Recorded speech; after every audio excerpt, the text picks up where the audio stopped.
നമ്മുടെ കേരളക്കരയെ ഞെട്ടിച്ചതും അതോടൊപ്പം തന്നെ ലജ്ജിപ്പിക്കുകയും ചെയ്തിരിക്കുന്ന ഒരു പ്രധാന ന്യൂസാണ് പത്തനംതിട്ടയിലെ ദളിത് യുവതിയുടെ പീഡനം. 13 വയസ്സ് മുതൽ 18 വയസ്സ് വരെയാണ് ആ പെൺകുട്ടി പീഡനത്തിനിരയായത്. അതും 62 പേരാണ് ഇതിൽ പ്രതിയായിട്ടുള്ളത്. ലൈംഗിക ബന്ധം എന്താണെന്ന് തിരിച്ചറിവില്ലാത്ത ആ ഒരു പ്രായത്തിലാണ് ആ കുട്ടി പീഡനത്തിനിരയായത്. അതും തൻ്റെ തൊട്ട് നാട്ടുകാരനായ അയലോക്കംകാരനായ ഒരു ആൺകുട്ടിയിൽ നിന്നാണ് ആദ്യത്തെ പീഡനം ഉണ്ടായത്. അവൻ ക്യാമറയിൽ ഈ ദൃശ്യങ്ങൾ പകർത്തി തൻ്റെ സുഹൃത്തുക്കൾക്ക് അയച്ചു കൊടുത്തു. ഈ അയച്ചു കൊടുത്തപ്പോഴത്തേക്കിന് ആ സുഹൃത്തുക്കളിൽ നിന്നെല്ലാം ഈ കുട്ടി ബ്ലാക്ക് മെയിൽ ചെയ്യപ്പെട്ടിട്ടുണ്ടാകാം. അതായിരിക്കുമല്ലോ അവരിൽ നിന്നും എല്ലാം പീഡനത്തിനിരയായത്. അതുപോലെ തൻ്റെ അച്ഛൻ്റെ മൊബൈൽ ഫോൺ രാത്രി കാലങ്ങളിൽ അച്ഛന് വരുന്ന കോളുകളും അതുപോലെ മെസ്സേജുകളും ഈ കുട്ടിയായിരുന്നു ഇത് യൂസ് ചെയ്തുകൊണ്ടിരുന്നത്. അച്ഛന് ഈ ഫോൺ ഉപയോഗിക്കാൻ അറിയത്തില്ലാത്തതെന്നാണ് പറയുന്നത്. ഈ കുട്ടി രാത്രി കാലങ്ങളിൽ അതിനെല്ലാം മറുപടി കൊടുത്ത് അവരുമായി നല്ല ബന്ധത്തിൽ ഏർപ്പെടുകയും അതിനുശേഷം പിന്നീട് ഈ കുട്ടിയായിട്ട് അടുപ്പമായതിനു ശേഷം ഇവർ തമ്മിൽ ഈ അച്ഛൻ്റെ സുഹൃത്തുക്കൾ തമ്മിലും ഈ കുട്ടി ലൈംഗിക ബന്ധത്തിൽ ഏർപ്പെട്ടിട്ടുണ്ടെന്നാണ് പറയുന്നത്. കാറിൽ, ഗവൺമെൻറ് ആശുപത്രിയിൽ, അതുപോലെ തന്നെ ബസ് സ്റ്റാൻഡിലെ മുകളിലത്തെ മുറിയിൽ, അങ്ങനെ പല സ്ഥലങ്ങളിൽ ഈ കുട്ടീനെ വിളിച്ചു വരുത്തി പീഡിപ്പിക്കപ്പെടുകയാണ് ഉണ്ടായത്. ഇപ്പോഴാണ് കുട്ടി ഈ കാര്യങ്ങളെല്ലാം പറയുന്നത്.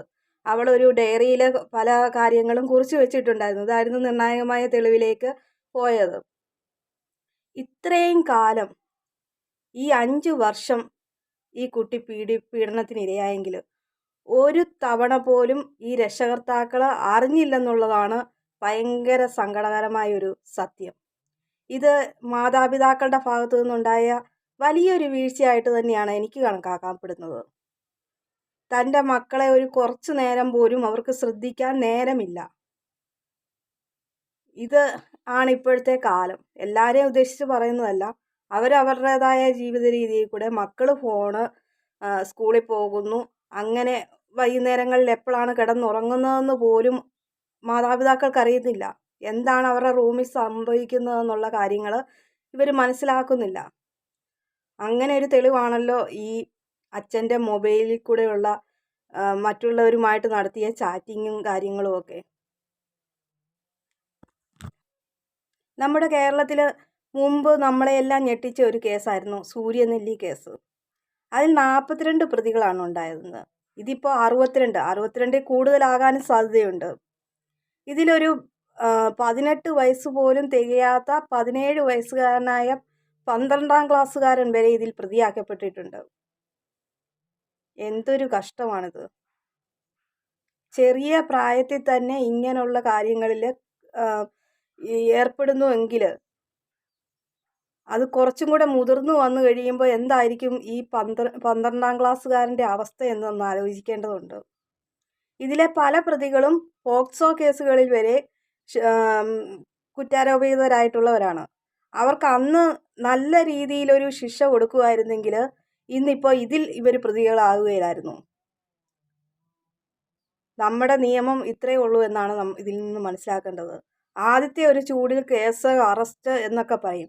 കുറച്ച് നാളുകൾക്ക് ശേഷം ഇവരെ ജയിലിൽ കൊണ്ടുവന്ന് തീറ്റിപ്പോറ്റി കുറച്ച് കഴിയുമ്പോൾ അവരെ പുറത്തേക്ക് വിടുന്നു. വീണ്ടും അവർ പിന്നെയും കുറ്റം ചെയ്യുന്നു.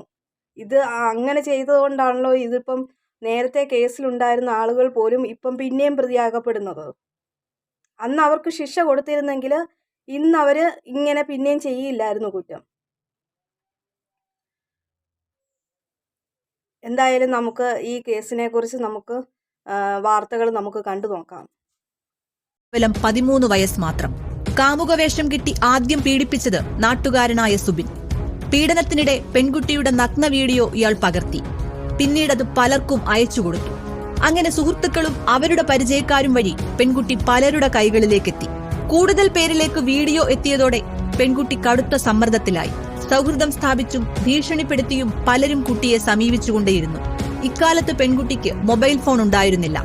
രാത്രിയിൽ പിതാവിന്റെ ഫോണിലായിരുന്നു പ്രതികൾ കുട്ടിയോട് ആശയവിനിമയം നടത്തിയിരുന്നത്. ഇതിലേക്കും നഗ്ന വീഡിയോകൾ എത്തിക്കൊണ്ടേയിരുന്നു. സ്മാർട്ട് ഫോൺ ഉപയോഗം വശമില്ലാതിരുന്ന മാതാപിതാക്കളുടെ ശ്രദ്ധയിൽ ഒരിക്കൽ പോലും ഇത് പെട്ടതേയില്ല. ഇപ്പോൾ പെൺകുട്ടിക്ക് പ്രായം 18 വയസ്സ്. 4 വർഷത്തിനിടെ 62 പേർ പീഡിപ്പിച്ചുവെന്നാണ് മൊഴി. പ്രായപൂർത്തിയാകാത്ത വിദ്യാർത്ഥി മുതൽ ക്രിമിനൽ കേസുകളിലെ പ്രതികൾ വരെ നീളുന്നതാണ് ആ പട്ടിക. അറസ്റ്റിലായ പ്രതികളിൽ 4 പേർ ഒരു ദിവസം തന്നെ മാറി മാറി പീഡിപ്പിച്ചു. നിർത്തിയിട്ടിരുന്ന ബസ്സിനുള്ളിലും കാറിനുള്ളിലും വെച്ചുവരെ പെൺകുട്ടി പീഡനത്തിന് ഇരയായി. ഡയറിയിൽ കുട്ടി എഴുതിവെച്ച വിവരങ്ങളാണ് കേസിൽ പ്രധാന തെളിവായത്. പ്രതികളുമായി ആശയവിനിമയം നടത്തിയിരുന്ന ഫോണിൽ നിന്നും നിർണായക വിവരങ്ങൾ ലഭിച്ചു. 42 പേരുടെ ഫോൺ നമ്പർ പെൺകുട്ടിയുടെ അച്ഛന്റെ ഫോണിൽ നിന്നാണ് കിട്ടിയത്. 62 പേരും കേസിൽ പ്രതികളാകുമെന്നാണ് അന്വേഷണ സംഘം നൽകുന്ന സൂചന. പ്രതികളുടെ എണ്ണം ഉയരാനുള്ള സാധ്യതയും തള്ളിക്കളയാനാകില്ല. സംസ്ഥാനത്ത് കോളിളക്കം സൃഷ്ടിച്ച സൂര്യനെല്ലി പീഡന കേസിനേക്കാൾ കൂടുതലാണ് ഈ കേസിലെ പ്രതികളുടെ എണ്ണം. 1996 സൂര്യനെല്ലി കേസിൽ